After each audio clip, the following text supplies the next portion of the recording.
సరే ఇంకొకటి ఇప్పుడు 30 years 40 years ఎక్స్పీరియన్స్ ఉన్న డాక్టర్, ఈవెన్ మీరు 30-40 years ఎక్స్పీరియన్స్, 40 years కాదండి 20 years ఎక్స్పీరియన్స్ ఉన్న వాళ్ళు, ఇప్పుడు ఎగ్జాంపుల్ ఈ 20 years లో మీరు ఒక 30,000 పేషెంట్స్ ని ట్రీట్ చేసి ఉంటారా?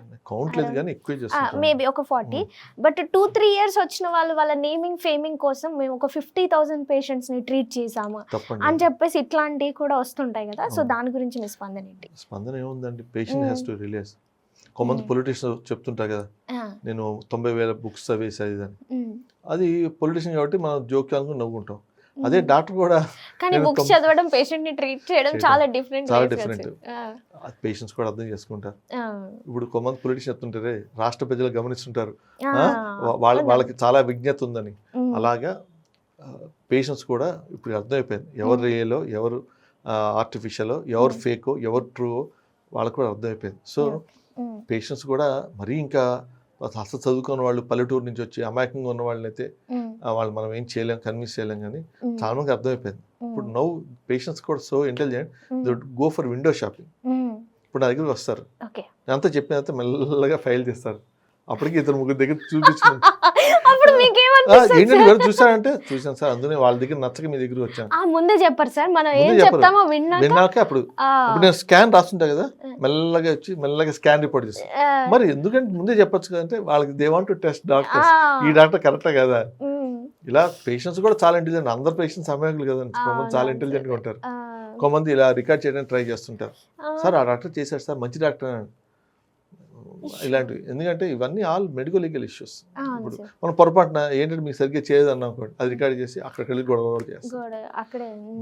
ఇలాంటివన్నీ జరుగుతుంటాయి. మాకు ఆపరేషన్ చేయడం చాలా ఈజీ, నిజం చెప్తున్నా. ఇప్పుడు ఒక టైలర్కి ఒక షర్ట్ ఇచ్చి 30-40 years ఎక్స్పీరియన్స్ ఉన్నవాడికి, బాబు సరిగ్గా చేస్తావా అంటే వాడికి వెన్నుతో పెట్టిన విద్య టకటగా చేసేస్తాడు, మెజర్మెంట్ తీసుకుని చేసేస్తాడు. అలాగే మాకు సర్జరీ చేయడం చాలా ఈజీ. పేషెంట్తో మాట్లాడటం, పేషెంట్ కౌన్సిలింగ్ చేయడం, పేషెంట్ కాన్ఫిడెన్స్ తీసుకోవడంలో అసలు క్రక్స్ ఉంది అసలు. ఎందుకంటే ఒక పేషెంట్ మీరు అన్నట్టు ఒక మెంటాలిటీతో వస్తారు. కొంతమంది బ్లైండ్గా నమ్మేస్తుంటారు, సార్ మీరే దేవుడు, సార్ మీరే దేవుడు.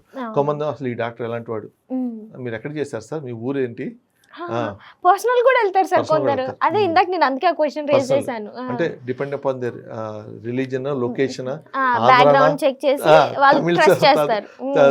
తెలుగు అంటే తెలుగు బట్టి, సార్ మీరు మాట చూస్తే కొంచెం ఆంధ్ర వాళ్ళు ఉన్నారు, మీరు ఆంధ్ర అలాగా, లేకపోతే మీకు తెలంగాణ ఇలా అడుగుతుంటారు. వాళ్ళ డౌట్స్ వాళ్ళకు ఉంటాయండి. ఇప్పుడు మనం తప్పలేము వాళ్ళకి ఎందుకంటే దే ఆర్ స్పెండింగ్ ఆల్మోస్ట్, ఇప్పుడు వ్యారికోజ్ వెయిన్స్కి ఆల్మోస్ట్ 90,000 to 1 lakh అవుతుంది. ఫైబరే ఉంటుంది 45,000 to 50,000.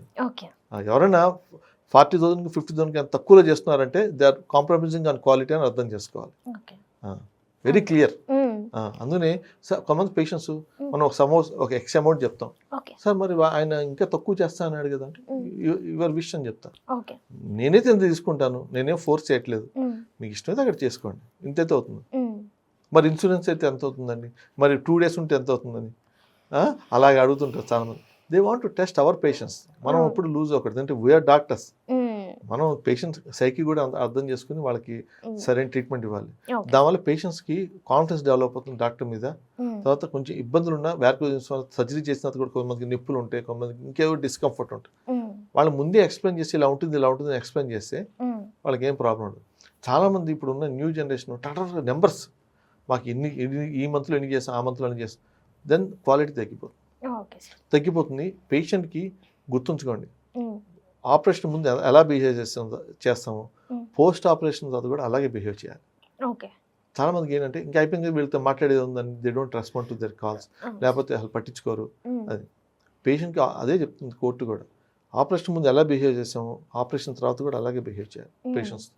మళ్ళీ అదే ఇంటెన్సిటీ, అదే ఎఫెక్షన్, అదే ఇంకా వీళ్ళతో పని అయిపోయింది కదా అని అనుకుంటే అప్పుడు పేషెంట్స్ ఏ అమాయకులు కాదండి, దే రిలేస్. ఆపరేషన్ ముందు డాక్టర్ ఎంత మంచిగా మాట్లాడి ఇప్పుడు మమ్మల్ని చూడట్లేదు. సార్ ఇలాంటివి ఫేస్ చేస్తుంటాం జనరల్గా.